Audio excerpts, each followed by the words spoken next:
Class 12 biology का most important लघुत्तरी question लेकर के आए हैं। देखिए क्वेश्चन है, अगर समुद्री मछली को आलवण जल की जल जीवशाला में रखा जाता है तो क्या वह मछली जीवित रह पाएगी, क्यों और क्यों नहीं।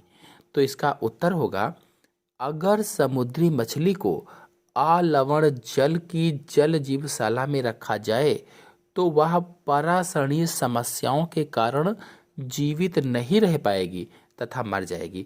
अब देखिए, समुद्री मछली मतलब समुद्र के जल में रहती है और जो समुद्र का जल होता है वो खारा होता है, यानी इसमें बहुत सारे लवण मिले रहते हैं।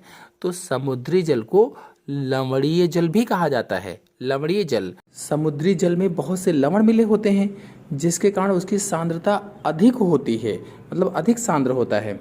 अब वो मछली शांत जल में रह रही थी, लेकिन रख दिया गया उसको अलवणीय जल में, यानी फ्रेश वाटर में। अलवणीय जल का मतलब है कि उसमें लवण होंगे ही नहीं या बहुत कम होंगे। तो अलवण जल की सांद्रता जो होती है वो कम होती है और लवणीय जल की सांद्रता अधिक होती है।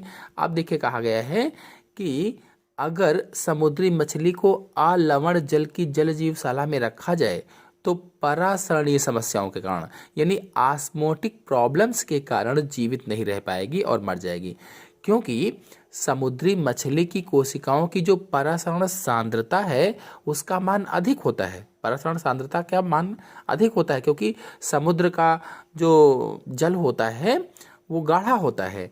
जब समुद्री मछली को अलवण जल की जल जीवशाला में रखा जाएगा तो इसकी कोशिकाएं अत्यधिक मात्रा में जल का अवशोषण करने लगती हैं और क्षतिग्रस्त होकर नष्ट होने लगती हैं।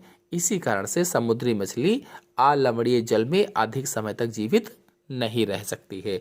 तो कुल मिलाकर के हम कह सकते हैं इसका आंसर कि नहीं, क्योंकि समुद्री मछली लवणीय जल के लिए अनुकूलित होती है और अलवणीय जल में आते ही अल्पसारी माध्यम में आने से ऑस्मो रेगुलेशन हो जाएगा और वह मर जाएगी।